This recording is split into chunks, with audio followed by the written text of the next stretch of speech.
चिड़िया को बहुत जोरों की भूख लगी थी। वे अपनी मम्मा से कहती है, मम्मा मम्मा मुझे बहुत जोरों की भूख लगी है, आप मुझे जल्दी से खाना दे दो। गुड़िया बेटी आप थोड़ा इंतजार करो, अभी खिचड़ी बन रही है, मैं अभी आपको खिचड़ी देती हूँ। वहीं दूसरी तरफ चिड़िया के पड़ोस में ही कालू कौवा और गोरी कवि रहा करते थे। वे दोनों आपस में बात कर ही रहे थे, तभी उनके दरवाजे पर दस्तक होती है। कालू सुन रहे हो, दरवाजे पर कोई आया है, जाकर देखो तो आखिर इस समय कौन आया है। गोरी इस समय कौन होगा? होगा कोई भिखारी। ऐसा बड़बड़ाते हुए कालू कौवा जब दरवाजा खोलता है तब वह देखता है कि दरवाजे पर गोरी कवि की माँ खड़ी थी, यानी उसकी सास। गोरी बेटी मैं थक गई हूँ, बहुत दूर है तेरा घर। ये बात सुनकर कालू कौवा बोला, अरे सासू माँ, तो यहाँ पर आने की जरूरत ही क्या थी? अब तुम जवान थोड़ी हो जो इतना सफर कर रही हो। अपनी माँ की आवाज सुनकर गोरी कवि भागी भागी दरवाजे पर आती है और अपनी माँ को घर के अंदर ले जाती है। माँ आपने आने में देर कर दी, अब तो मेरे घर में खाने के लिए कुछ भी नहीं है। बेटी मैं क्या करूं? रास्ते में आते समय मुझे कई बार रुकना पड़ा, इसीलिए देर हो गई। क्या करूं? बूढ़ी हूँ ना। कालू क्या तुम सुन रहे हो? जल्दी से जाओ और मेरी माँ के खाने के लिए कुछ लेकर आओ। गोरी रात का समय है, इस समय तो कोई होटल भी नहीं खुला होगा, मैं क्या कर सकता हूँ तुम्हारी माँ के लिए? वे सब मैं कुछ नहीं जानती, तुम जाते हो या उठाऊं झाड़ू? ये बात सुनकर कालू कौवा जल्दी से अपने घर से निकल जाता है। वे उड़ते उड़ते जा रहा था, तभी उसे चिड़िया के घर से खिचड़ी की खुशबू आती है। वे सीधा चिड़िया के घर जाता है और दरवाजे पर दस्तक देता है। फिर चिड़िया दरवाजा खोलती है। कालू भैया आप, वो भी इस वक्त? चिड़िया गोरी की वो बूढ़ी माँ हर दूसरे दिन मेरे घर मुँह उठाकर आ जाती है, वो भी रात के समय। इस समय मेरे घर खाने को कुछ भी नहीं है। कालू भैया मैं समझ गई, आप पहले घर के अंदर आ जाइए। राना चिड़िया एक डब्बे में खिचड़ी डालकर कालू कौवे को देते हुए कहती है, कालू भैया मैंने खिचड़ी बनाई थी, आप इसे ले जाइए, आखिर पड़ोसी ही तो पड़ोसी के काम आता है। कालू कौवा खिचड़ी का डब्बा लेकर वापस अपने घर चला जाता है। गोरी कवि की माँ उस खिचड़ी को बहुत ही मजे से खाती है।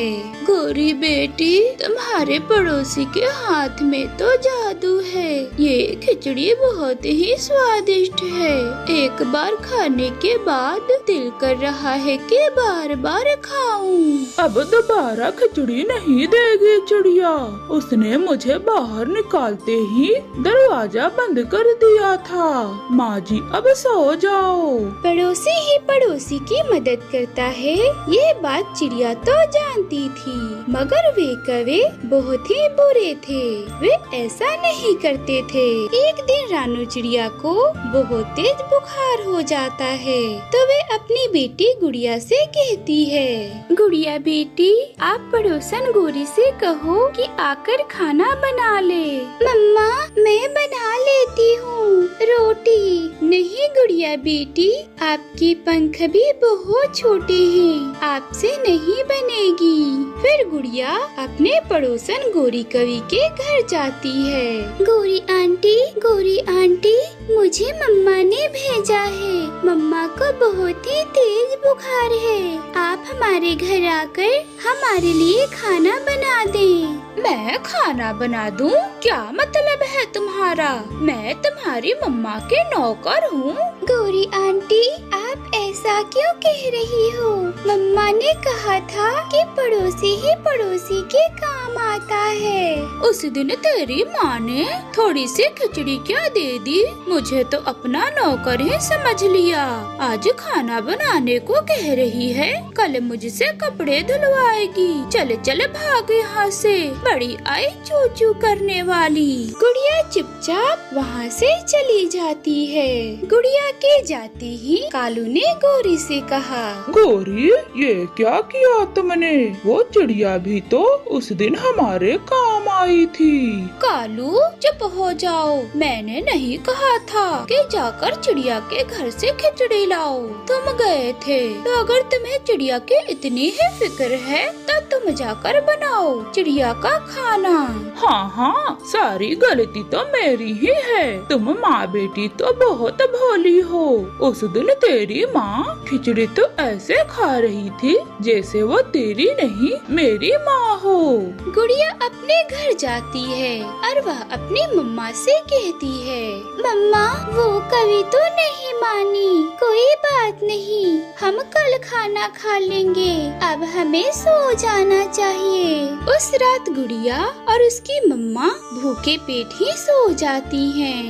और अगले दिन रानो चिड़िया गुड़िया को अपनी नानी को बुलाने के लिए भेज देती है। गुड़िया अपने घर से निकल जाती है। उसे अपनी नानी का घर पता था, इसलिए वो बहुत ही तेज उड़ रही थी। मगर रास्ते में ही बहुत तेज बारिश शुरू हो जाती है। गुड़िया ये जानती थी कि इतनी बारिश में उड़ना खतरे से खाली नहीं है, इसीलिए वो एक बहुत बड़े पेड़ के ऊपर जाकर बैठ जाती है। इधर बारिश को देखकर रानो चिड़िया बहुत ही घबरा गई थी। मेरी बेटी न जाने इस बारिश में कहाँ होगी, मैंने बहुत बड़ी गलती कर दी उसे भेजकर। मम्मा चिड़िया अपनी बेटी को लेकर बहुत परेशान थी, मगर गुड़िया बिल्कुल सुरक्षित थी। गुड़िया बहुत ही समझदार थी, इसलिए वह बड़े पेड़ के नीचे बैठकर बारिश के रुकने का इंतजार कर रही थी। थोड़ी देर बाद उसी पेड़ के नीचे एक तोती आकर बैठ जाती है। तोती ने गुड़िया से कहा, बारिश तो बहुत तेज है, लगता है जंगल में बाढ़ आकर ही रहेगा। आंटी आप कहाँ से आ रही हो? मेरी बेटी बीमार थी, मैं उसके पास गई थी, वापस आ रही थी तभी अचानक से बारिश शुरू हो गई। गुड़िया का समय अच्छे से बीत रहा था। वह तोती आंटी से बात करते करते अपना समय व्यतीत कर देती है। काफी देर बात करते करते बारिश रुक जाती है और फिर गुड़िया अपना सफर शुरू कर देती है। वह थोड़ी ही समय बाद अपने नानी के घर पहुंच जाती है। उसकी नानी अपने घर दाल चावल बना रही थी। आओ आओ बेटी, यहाँ आकर बैठो, मैं अपनी बेटी को अभी दाल चावल खिलाती हूँ। नहीं नानी, मम्मा बहुत भूखी है, यह दाल चावल हम मम्मा के पास ही जाकर खाएंगे। आप जल्दी से मेरे साथ चलो, मुझे मम्मा की बहुत चिंता हो रही है। फिर गुड़िया की नानी वह दाल चावल टिफिन में पैक कर देती है और वह गुड़िया के साथ उड़ जाती है। थोड़ी देर बाद गुड़िया और उसकी नानी पहुंच जाती हैं। गुड़िया बेटी आप ठीक हो? जब बारिश शुरू हुई थी तो मुझे आपकी बहुत चिंता हो रही थी। मम्मा जब बारिश आई तो मैं एक बहुत बड़े पेड़ के नीचे जाकर बैठ गई थी। वहीं पर एक तोती आंटी भी आकर बैठ गई। हम दोनों ने ढेर सारी बातें की।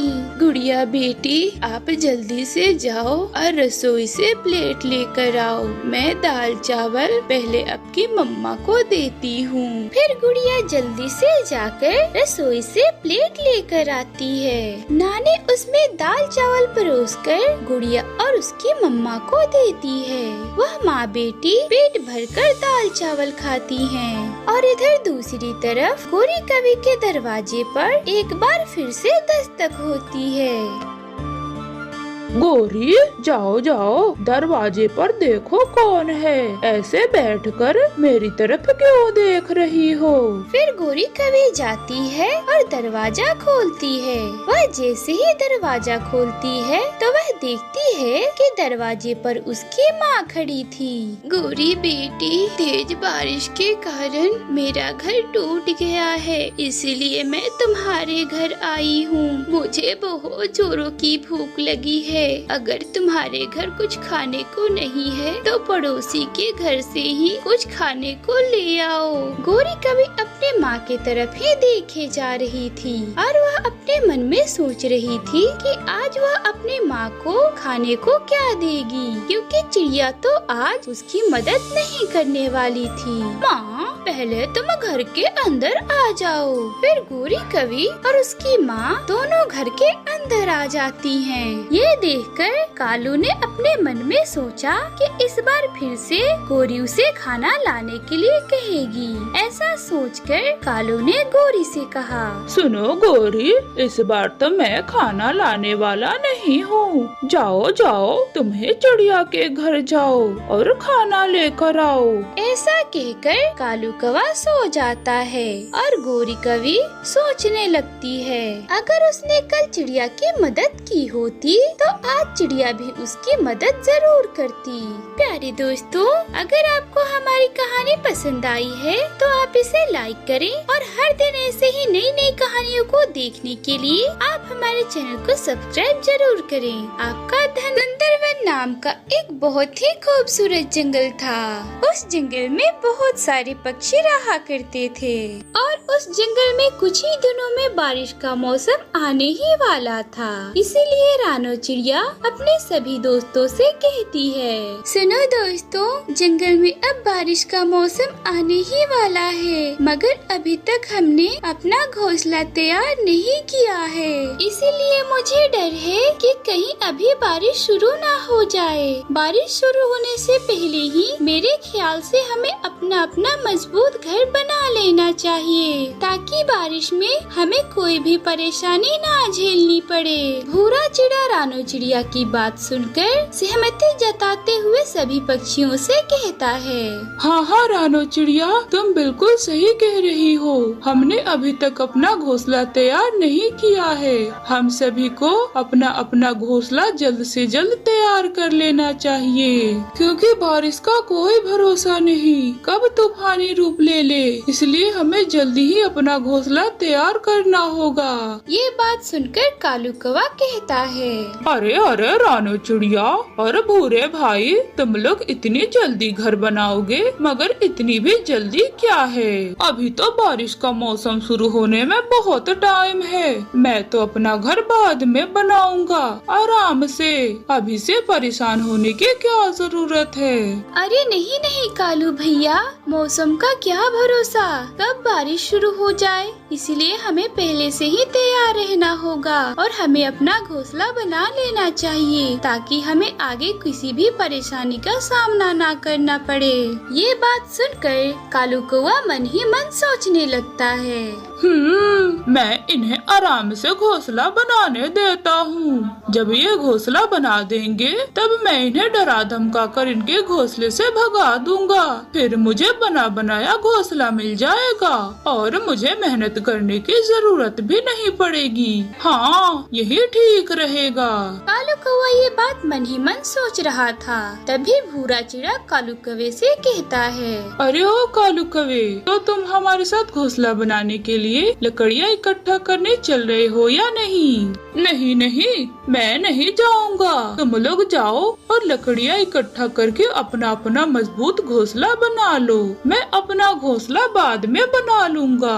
कोई बात नहीं कालू भैया, ये तो आपकी मर्जी है। चलो भूरे भैया, हम सब लकड़ियाँ इकट्ठी करने चलते हैं। फिर सभी पक्षी मिलकर लकड़ियाँ खोजने के लिए जंगल में निकल पड़ते हैं। थोड़ी देर उड़ते उड़ते उन्हें एक जगह पर लकड़ियाँ दिखाई देती हैं। अरे ओ भूरे भैया, वो देखो नीचे कितनी मोटी मोटी और मजबूत लकड़ियाँ हैं। चलो हम इसे लेकर अपना मजबूत घोंसला तैयार करते हैं। फिर रानो चिड़िया और भूरा चिड़ा अपने अपने पंजों में लकड़ियों को लेकर चले जाते हैं। कुछ दिन कड़ी मेहनत करने के बाद भूरा चिड़ा और रानो चिड़िया लकड़ी से अपना एक बहुत ही सुंदर और मजबूत घर बना लेते हैं। तभी थोड़ी देर में बादल गरजने लगता है और हल्की हल्की बारिश शुरू हो जाती है। ये देखकर रानो चिड़िया भूरे चिड़े से कहती है, ये देखो भूरे चिड़े, अब तो हल्की हल्की बारिश शुरू हो गई है। ये तो अच्छा हुआ कि हमने समय रहते ही अपना अपना घर तैयार कर लिया, नहीं तो न जाने हमारा इस बारिश में क्या होता। रानो चिड़िया और भूरा चिड़ा बात कर ही रहे थे, तभी वहाँ पर कालू कौवा और गोरी कवि आ जाते हैं। सुनो चिड़िया और भूरे, तुम लोग अपना अपना घर छोड़कर चले जाओ। अब तो इस घर में गोरी और मैं रहूँगा। अरे अरे कालू, ये तुम क्या कह रहे हो? हमने अभी अभी तो इतना मेहनत करके ये घर तैयार किया है, अब तुम कह रहे हो कि ये घर हम तुम्हें दे दे? तुम्हारा दिमाग तो ठीक है ना? अरे ओ चिड़िया, ज्यादा चोंचू ना कर। मैं जितना कह रहा हूँ तू बस उतना कर, नहीं तो मैं तुझे अभी चोंच मार मार कर घायल कर दूंगा। अरे अरे कालू, ये तुम क्या कह रहे हो? हमने अभी अभी तो मेहनत करके अपना घर तैयार किया है। क्या तुम मेहनत करके अपना घर तैयार नहीं कर सकते हो? तुम अभी के अभी यहाँ से चले जाओ। अरे ओ भूरे चिड़े, तुम मुझसे ज्यादा बहस ना कर। देख नहीं रहा बारिश हो रही है और मुझे अभी के अभी घर चाहिए, तो तुम दोनों अभी के अभी इस घर को छोड़कर चले जाओ, नहीं तो मैं तुम दोनों को चोंच मार मार कर तुम्हारी शक्ल बिगाड़ दूंगा। फिर तुम पूरी जिंदगी में खुद को पहचान नहीं पाओगे। ये बात सुनकर रानो चिड़िया पूरी तरह से डर जाती है और वह भूरे चिड़े से कहती है, जाने दो भूरे चिड़े, हम ये घर कालू को दे देते हैं। चलो हम कहीं दूसरी जगह अपने रहने के लिए छत ढूंढते। फिर रानो चिड़िया और भूरा चिड़ा वहाँ से चले जाते हैं। कालू और गोरी ने उनके घर पर जबरदस्ती कब्जा कर लिया था। रानो चिड़िया और भूरा चिड़ा पानी में भीगते हुए उड़ते उड़ते जा रहे थे। अरे रानो चिड़िया, हमसे तो उस कालू कौवे ने हमारा घर हथिया लिया है और हम ऐसे बारिश में भीगते हुए कहाँ तक जाएंगे? अगर हम ज्यादा भीग गए तो हम बीमार पड़ जाएंगे। कोई बात नहीं भूरे चिड़े, जैसे उड़ते उड़ते हम यहाँ तक आए हैं तो थोड़ी दूर और सही हमें कोई न कोई घर तो मिल ही जाएगा। ऐसा कहकर रानो चिड़िया और भूरा चिड़ा थोड़ी दूर और आगे तक उड़ते हैं। तभी उन्हें एक बहुत ही बड़ा और सुंदर सा घर दिखाई देता है। वे उस घर के अंदर जाते हैं। तब वह देखते हैं कि वो घर लाडो जादूगरनी चिड़िया का घर था। उन दोनों को भीगा हुआ देखकर लाडो चिड़िया उनसे कहती है, अरे पक्षियों, तुम दोनों इस बारिश में भीगते हुए कहाँ से आ रहे हो? क्या तुम्हारे पास रहने के लिए कोई घर नहीं है? हाँ हाँ जादूगरनी जी, हमारे पास अभी रहने के लिए कोई घर नहीं है। रानो चिड़िया अपनी सारी परेशानी उस जादूगरनी चिड़िया को बताती है। उसकी परेशानी सुनने के बाद जादूगरनी चिड़िया उससे कहती है, अरे चिड़िया, तुम्हें रहने के लिए घर चाहिए ना? मैं तुम्हें घर दे सकती हूँ। दरअसल मेरे पास जादुई पानी है, जिसे तुम किसी भी पेड़ के जड़ पर डालोगी तो उस पेड़ का फल एक बहुत ही बड़ा और सुंदर सा घर बनकर तैयार हो जाएगा, जिसमें तुम आराम से रह सकती हो। और उस घर में एक खास बात ये भी है कि उस घर में तुम्हारी सारी जरूरतों के सामान भी मौजूद होंगे। ठीक है जादूगरनी जी, तो आप ये जादुई पानी मुझे दे दें। मैं इसे पेड़ की जड़ पर डालकर अपने लिए घर तैयार करूंगी। जादूगरनी चिड़िया रानो चिड़िया को वो जादुई पानी दे देती है। उस पानी को लेकर रानो चिड़िया और भूरा चिड़ा वहाँ से चले जाते हैं। वो दोनों उस पानी को लाकर जैसा जादूगरनी चिड़िया ने बोला था बिल्कुल वैसे ही एक सेब के पेड़ के जड़ पर डाल देते हैं, जिसे थोड़ी ही देर में सेब के पेड़ पर उनका एक बहुत ही सुंदर सा घर बनकर तैयार हो जाता है।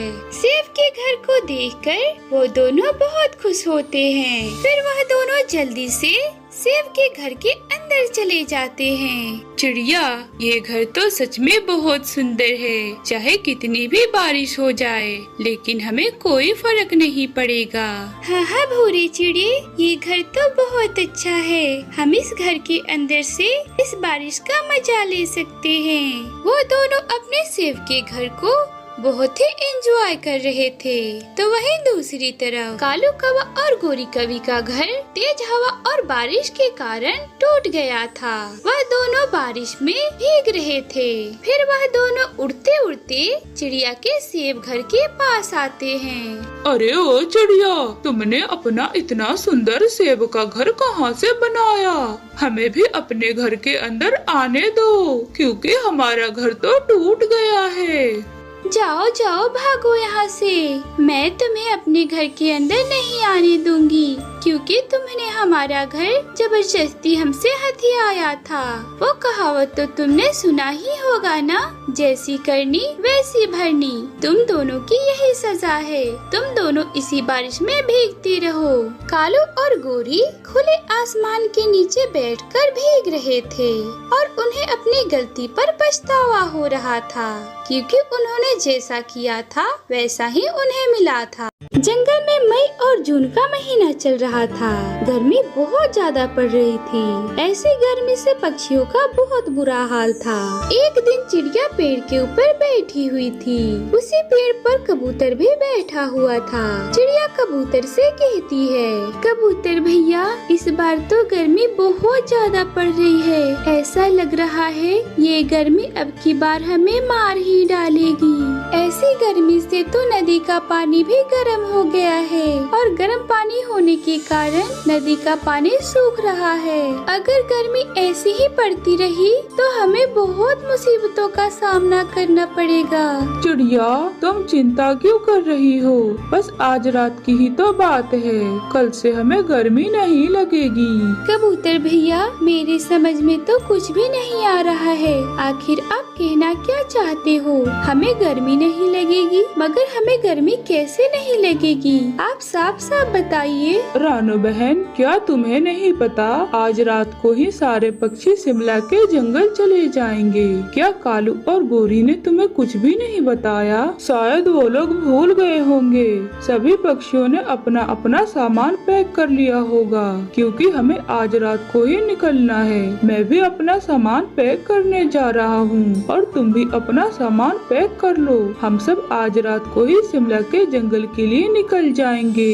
लेकिन कबूतर भैया, कालू और गोरी ने मुझे इस बारे में कुछ भी नहीं बताया है। मैं अभी उनसे पूछने जाती हूँ। ऐसा कहकर रानो चिड़िया कौओं के घर की तरफ निकल पड़ती है। कालू, गोरी, आप दोनों शिमला के जंगल जा रहे हो, लेकिन आपने तो मुझे इस बारे में कुछ भी नहीं बताया है। चिड़िया, हम दोनों दूर शिमला के जंगल जा रहे हैं, पास के जंगल नहीं। और वहाँ जाने की तुम्हारी औकात नहीं है। सारे पक्षी बम्बू कॉप्टर से जा रहे हैं और बम्बू कॉप्टर का किराया बहुत है, तुम दे नहीं पाओगी। याद है चिड़िया, तुमने पिछली बार मुझसे 100 रुपए लिए थे। कब देने का इरादा है तुम्हारा? हाँ हाँ गोरी बहन, मुझे याद है कि आपने मुझे 100 रुपए दिए थे। जैसे ही मुझे कोई काम मिलता है तो मैं सबसे पहले आपके ही पैसे लौटाऊंगी। लो कर लो बात, 100 रुपए देने की औकात नहीं है और शिमला के जंगल की सैर करने जाएगी। शिमला के जंगल जाने के लिए 1000 रुपए चाहिए और बम्बू कॉप्टर का किराया कहाँ से दोगी? यही सोचकर हमने तुम्हें इस बारे में नहीं बताया। चलो चलो हटो यहाँ से, हमें देर हो रही है। नहीं तो तुम्हारे चक्कर में अगर बम्बू कॉप्टर छूट गया तो हमारा क्या होगा? हमने बहुत मोटा किराया दिया है बम्बू कॉप्टर का। राना चिड़िया अपना उदास मन लेकर अपने घर लौट आती है। वह अपने घर आकर अपना सारा सामान पैक कर लेती है। इधर बम्बू कॉप्टर भी आ चुका था। सारे पक्षी भी उसमें बैठ चुके थे। वहीं थोड़ी दूर पर रानो चिड़िया भी अपनी बेटी के साथ बैठी हुई थी। तभी बम्बू कॉप्टर का ड्राइवर रानो चिड़िया के पास आता है और उससे कहता है, चिड़िया, क्या तुम्हें भी शिमला के जंगल जाना है? हाँ ड्राइवर भैया, मुझे भी शिमला के जंगल जाना है, लेकिन बम्बू कॉप्टर का किराया मेरे पास नहीं है। अगर आप इजाजत दो तो मैं और मेरी बेटी बम्बू कॉप्टर के छत पर बैठकर चले जाएंगे। अरे अरे चिड़िया, ये क्या बात हुई भला? अगर तुम्हें बम्बू कॉप्टर में जाना है तो तुम्हें उसका किराया तो देना होगा। ड्राइवर चिड़िया से बात कर ही रहा था, तभी कालू कौवा बोला, अरे ओ ड्राइवर भाई, अगर ये चिड़िया मुफ्त में शिमला के जंगल जाएगी तो तुम्हें हमारे भी पैसे वापस करने होंगे। हमारे पैसे कोई मुफ्त के थोड़ी ही आ रहे हैं। रानो चिड़िया, अगर तुम्हें बम्बू कॉप्टर से शिमला के जंगल जाना है तो किराया तो तुम्हें देना होगा, नहीं तो मैं तो चला।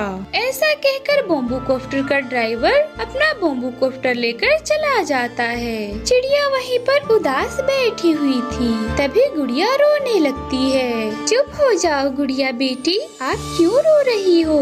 शिमला के जंगल तो हम जरूर जाएंगे। हम इस बम्बू कॉप्टर का पीछा करेंगे। ये जहाँ जहाँ जाएगा हम इसके पीछे पीछे करके शिमला के जंगल पहुंच जाएंगे। फिर रानो चिड़िया बम्बू कॉप्टर का पीछा करने लगती है।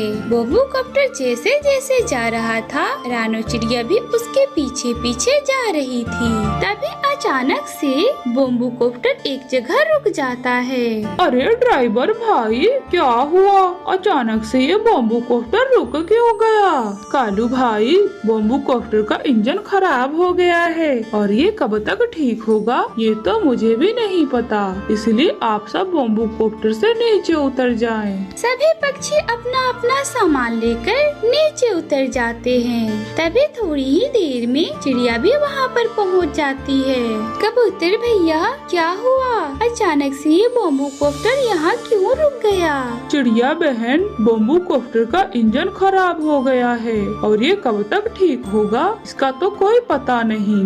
इससे तो अच्छा होता कि मैं भी आपके साथ ही शिमला के जंगल के लिए निकल जाता, मगर मैं क्या करूं? मेरे पास बहुत ज्यादा सामान है। ठीक है कबूतर भैया, कोई बात नहीं। अच्छा, मैं चलती हूँ। ऐसा कहकर रानो चिड़िया अपना सफर शुरू कर देती है। 2 दिनों के लंबे सफर के बाद आखिरकार रानो चिड़िया शिमला के जंगल पहुँच ही जाती है।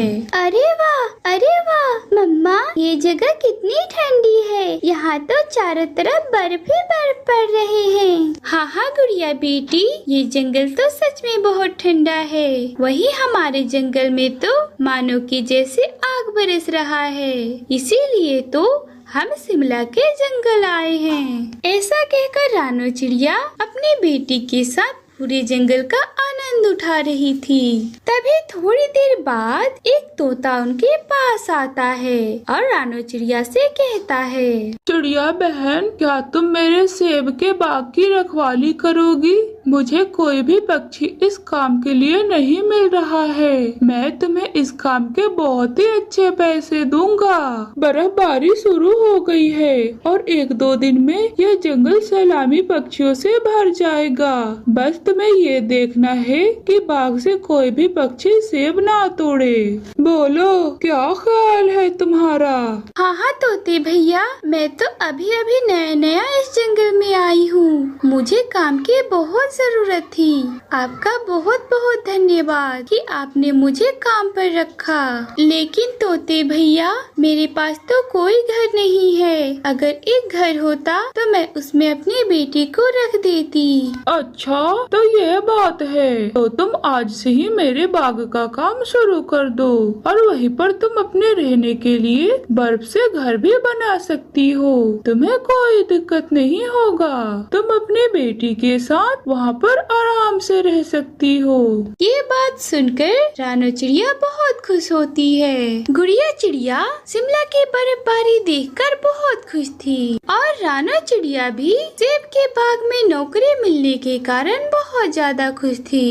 रानो चिड़िया ने उसी बाग में बर्फ से अपना एक छोटा सा बहुत ही सुंदर घर बनाया। मम्मा, हमें इस बर्फ के घर में रहने में बड़ा ही मजा आएगा।